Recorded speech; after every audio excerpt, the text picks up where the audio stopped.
Hi, welcome to Conversations with a Wounded Healer. I'm your host, Sarah Bueno. I wanted to stop by and do a little mini episode today and talk about meditation.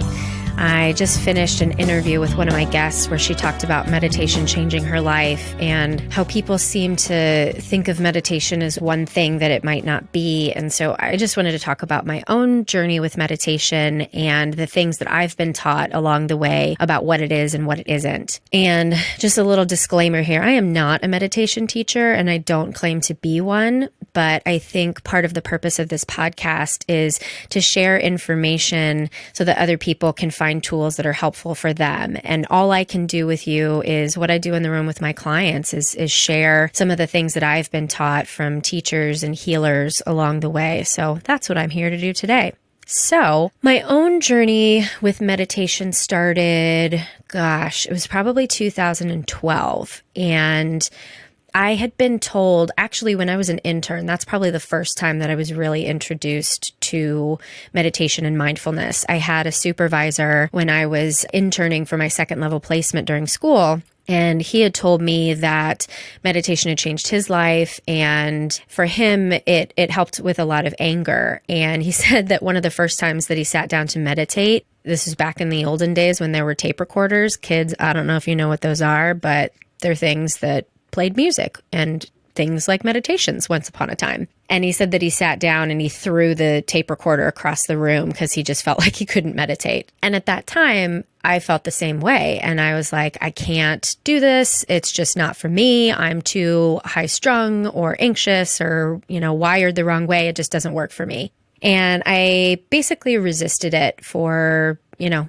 couple years. Once I started working at a treatment center and I was being asked to lead meditations for people, I thought, well, shit, I better start doing this because I'm not going to be able to teach it very well if I'm not doing it myself. So that's when I started kind of just doing it on my own and to varying degrees of success. There's so many things that we think meditation is supposed to be. And at that time, I was still convinced that it was something that I had to sit down and clear my mind and not think of anything, which is not true.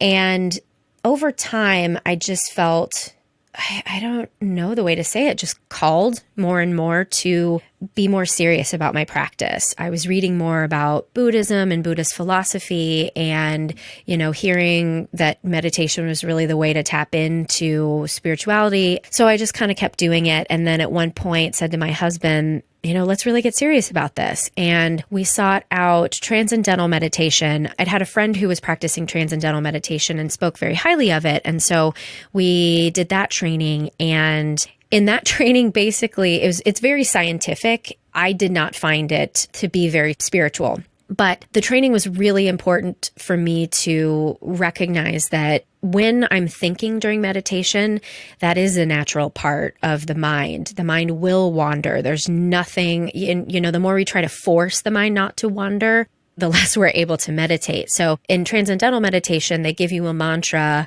that's very specific just to you, and you're not supposed to tell anybody. I still haven't told my husband, and I got to tell you, I am not a very good secret keeper, but I have not told my husband my mantra. It's honestly probably because he won't tell me his, and so I'm just keeping mine because he won't reciprocate. And they were talking about, as you're thinking, basically, that's the mind's way of releasing stress. And the more that you think during meditation, the more stress you actually need to relieve, which means the more you need to meditate. And so from that day on, which I can tell you based on my meditation app was 709 days ago, I have successfully meditated 709 days in a row. And I am changed because of it. It was interesting, my first barrier to practicing meditation was time. And I was like, I don't have time for that shit. I sit down and do nothing. Like, that's not productive. And after I did the transcendental meditation technique, 20 minutes twice a day is what they call for. So not just sitting down for 10 minutes, which was what I was doing before, but 20 minutes twice a day. After I started doing that immediately, and I'm talking within a day, I felt like I had more time, which to me tells me that it was anxiety relief, instant anxiety relief. I felt like I had more space and more time. And that was actually a result of taking 40 minutes out of my day to just sit and not think as much as I possibly could.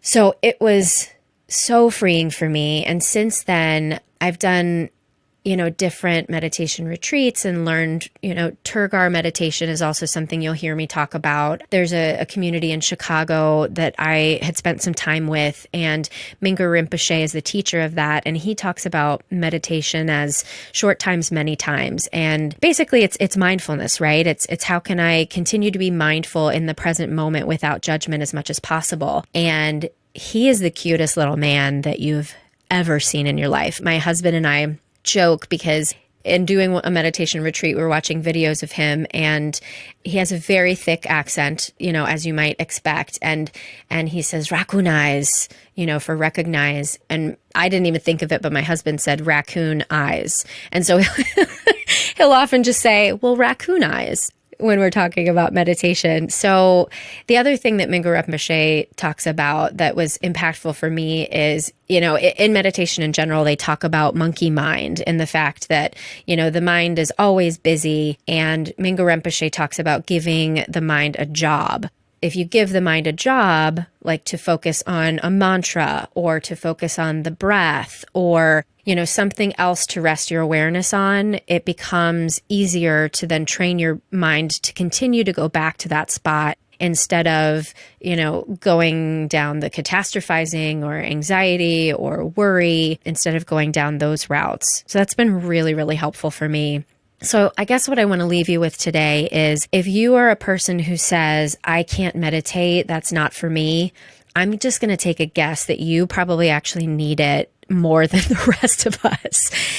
And the more anxious we are, the more stressed we are, the more that we need this. And when you sit down to try to meditate, figure out what works for you, like slide your way in as easy as possible. Some people like to start with guided meditation because they would rather have something outside of them telling them what to do, which is fine.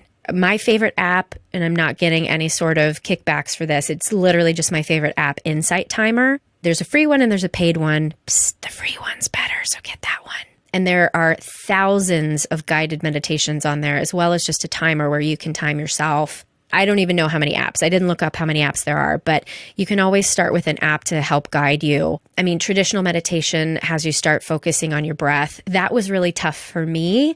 I have a weird thing with my breath that I am still, trying to figure out what that's all about. So focusing on the breathing was rather anxiety producing for me. So I started with guided meditations and then switched over to the mantra. And then concentration meditation is a whole other thing. And in concentration meditation, you're supposed to be, I guess it's also kind of like a mantra in the way that you're following instructions. And it can be a forgiveness meditation or loving kindness meditation or Tonglen, which is taking in the suffering of other people. And they're kind of scripts that one might follow in their head while they're going through the meditation. Prayer is also a form of meditation. If that is something that calls to you, prayer counts as meditation.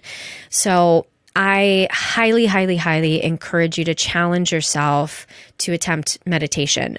You know what? Not attempt, practice. It's a practice, just like everything else that I'll talk about on this podcast.